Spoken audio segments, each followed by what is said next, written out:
Outlet Liquor is your place to buy a case. Stock up and save when you shop the lowest prices available every day at Outlet Liquor. You never have to wait for a sale. The more you buy, the more you save. Only at Outlet Liquor. What's your outlet?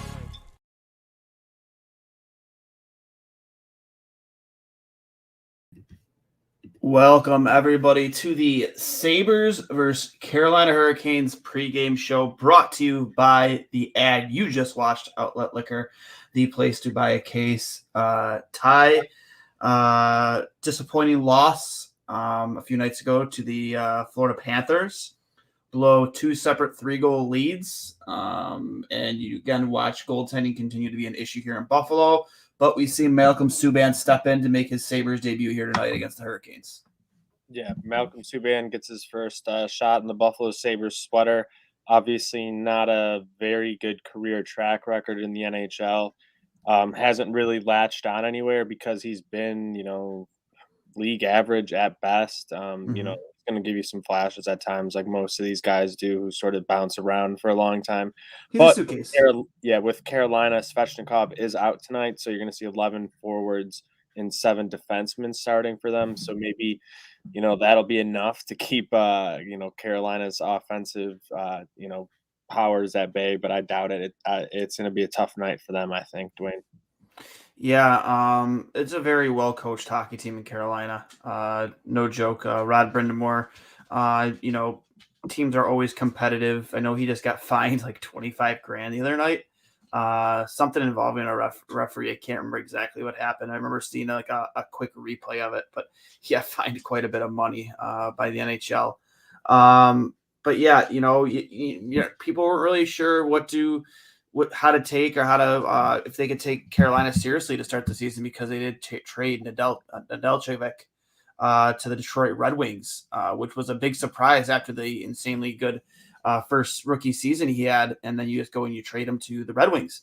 So people weren't really too sure, if they should take the Hurricanes seriously or not, but they really haven't missed a beat at all. Yeah, absolutely. And we got Pear Matt chiming in here. Duane, he's saying team needs to be scrappy. Don't give in. Anyone else, if you want to get your comments read, make sure you get over on YouTube and comment in. For whatever reason, we can't see the Twitter ones anymore thanks to StreamYard. It's been like that for a few weeks. So if you're ever wondering why it seems like you're yelling into the void, that's why. But yeah, Matt, I do agree a little bit. They do have to work harder in the corners and not to be able to give up those chances. You can't just say, hey, we're up by 3 goals and expect to win. It's an NHL game, and these teams are all fighting for points. Most of these teams are going to be, at least in the playoff picture most of the season. So when you're out there playing them, they're going to be trying to win. They're not going to give up just because they're down, 3 goals early in the first period. That doesn't mean anything to a team like Florida, who you saw can score goals quick and very often. And if they're going to be doing that on a regular basis and, not playing a consistent 60 minutes, we're going to see this, night in and night out throughout the season, which has been, a problem, even before Granato took over as a head coach, is trying to get that full 60 minutes out of this team. Whether it's just some of these guys can't play the minutes that they're being put in those roles, that's probably a big part of it, Dwayne, but you'd like to see some growth in that aspect. Yeah, I can agree with you more. Having Casey Middlestat back, his second game back, obviously scored in his first game back, is obviously going to be a tremendous help, especially down the middle. It gives you a lot of flexibility to really, tinker with your lineup here a little bit. And I said it last time, and I'll say it this time. I think Casey Middlestat's your best all-around center. I think you can really throw him out there in any situation, and he's gonna perform well for you. And, I keep on hearing good news about Alex Tuck, too.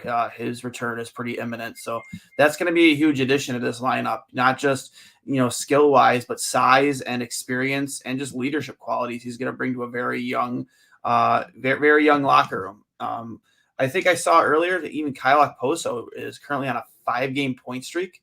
And I think I also read that Dahlin has 7 points in his last 7 games. So you got guys they're getting on the score sheet. The offense is there. It's just defensively, there's too many breakdowns, too many mental lapses. and not just by the defenseman, it's just by the whole 5-man unit is in a whole. I remember a couple of times I watched us try. Our all 3 forwards are leaving the zone before we even had full possession of the puck. You can't have that happen. That's how those odd man, those small ice odd man rushes happen. We got scored out one against Florida in that manner. Absolutely, and that's a problem. You can't be giving up those odd man rushes. You can't put your goaltender in those situations when they're already, in general, have been getting peppered with a lot of shots. And it always seems like it comes in big spurts. Like they don't get dominated for like a full 60 minutes. It's like a 10-minute spurt here or there where they give up like 10, 15 shots, and you're like, what the hell just happened? Like they were just in this game, and now they give up 3 goals real quick, and they can't claw their way back. They just don't have the talent to do it. But I don't know. You're bringing up a good point there with those guys putting up points, but the problem is, you look at it, at the other side is the Sabres have given up 5 goals in 10 of their last 16 games, I think now. So that's an even bigger issue. Is hey, yeah, you're getting points. Yeah, probably teams are giving you some of them because you're playing from behind so much and you're pushing so much. So that's going to be happening to some degree. Let's try and get a lead and keep a lead. Let's learn how to keep leads now against good teams, Duane. Yeah, that's another huge issue. Getting these games in the garage, you have to start doing that. I know goaltending is a huge issue, but it's not always 100% on the goaltending, like we said before. You got to learn to really buckle down, hunker down, and really play a defensive style of hockey and limit these chances, and to stop having these these defensive breakdowns in your own end. It's really starting to kill you. And let's just talk too about that. I forget who it was on that wide open net. Would have made it 5-4 Buffalo after they tied. And just talk about bad puck luck. Wide open net. I think it hit both post, the crossbar, and I forget whose stick it was. But like that's just kind of how it's going for Buffalo right now. Yeah, absolutely. And as much as you want to like blame it on puck luck or this or that, it's probably more the skill than the puck luck in general. Yeah. But yeah, it's just funny that it compounds that way when things seem to not be when you have a 3-goal lead and you're like, oh, things are good. No, they're not. Like it's when things can't get worse. Really, they just keep getting worse for Sabres and their fans. When it's a 3-goal lead. I start doing some other stuff, and I look back and I'm like, what just happened? And it's been that way for a while. And yeah, you have a little bit more size. How well is that gonna translate? Just being big doesn't necessarily do anything. Most of those guys haven't caught on in the league, or stayed in big positions in the league. Like none of them have really played in top 6 roles besides Tuck, and Tage should be playing into a top 6 role here. Jankowski maybe got a little bit of a sniff in Calgary, but that's about it. The rest of those guys are going to be sort of depth guys, which is fine, and you need that. And you sort of want that when you look at balancing lines, having a bigger guy out there on the wing, maybe it'll help someone who can get in front of the net and do some other things and grind out some puck possession wins in the corners and along the boards. Those are important things, but can you keep up skating wise and do the other things? Can the rest of the line complement what those big guys can do? That's what you have to figure out. Can you put these guys together cohesively? You have to start winning the neutral zone battles too. I know I'm a big advocate. I harp on that a lot. But they were doing that in the start of the season. Their zone entries were pretty clean. The passing through the neutral zone was pretty good. I would say the last 10 games it's been pretty abysmal. You can't expect to compete with even mediocre hockey teams if you can't even just exit your zone cleanly. And in the neutral zone, it's been pretty bad. Maybe you make one too many moves, you lose a battle on the boards.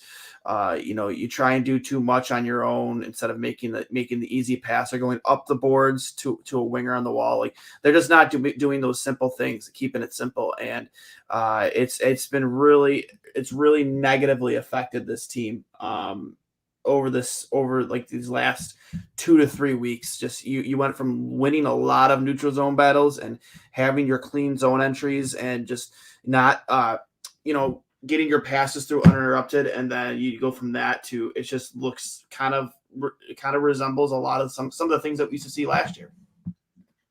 Yeah, absolutely. And I don't know. I just want to keep seeing some more exciting games. Just don't do the boneheaded things, and get absolutely just quit making yourselves the laughing stock of the league. And we're hearing the stuff about Eichel, and the Sabres are blowing 3-goal leads. Like, let's stop that.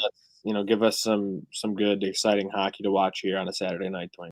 Yeah, I was after they blew the second 3-goal lead and lost. I was texting with Steve Dangle, and he goes, "You want to know what, man?" He goes, "This team is good. They're not bad. They're not bad." And the good thing is they're all like on very cheap deals, and the players that are performing are still going to be there next year. And you're just going to keep adding to your roster, and you already have players that look like they're ready to make the jump either by the end of the season or next year. So you really have nothing to be all that worried about. Like, for me, I just want to, when my team plays good enough to win, I want them to win every now and then. You know what I mean? It goes a long way for confidence. Especially in for these kids in their development, learning to win.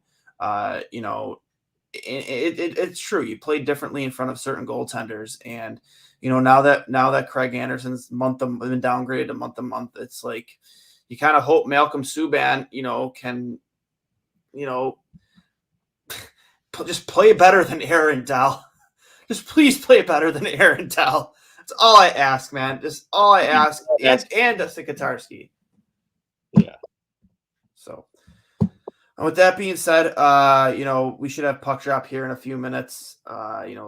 Just remember this was brought to you by Outlet Liquor, the place to buy a case over on George Urban Boulevard. Ty, before we head out, prediction? Carolina 4-2. I'm gonna say Buffalo. I'm gonna say they're gonna get Subban a win here in his Sabres debut. I'm gonna go 4-1 Buffalo. Wow. So yeah, I was almost correct on my Florida Panther prediction. I said they'd lose 5-4, but they gave up a couple empty netters. So, but with that being said, we will catch you later tonight for I'll Hang Up and Listen, and let's go Sabres.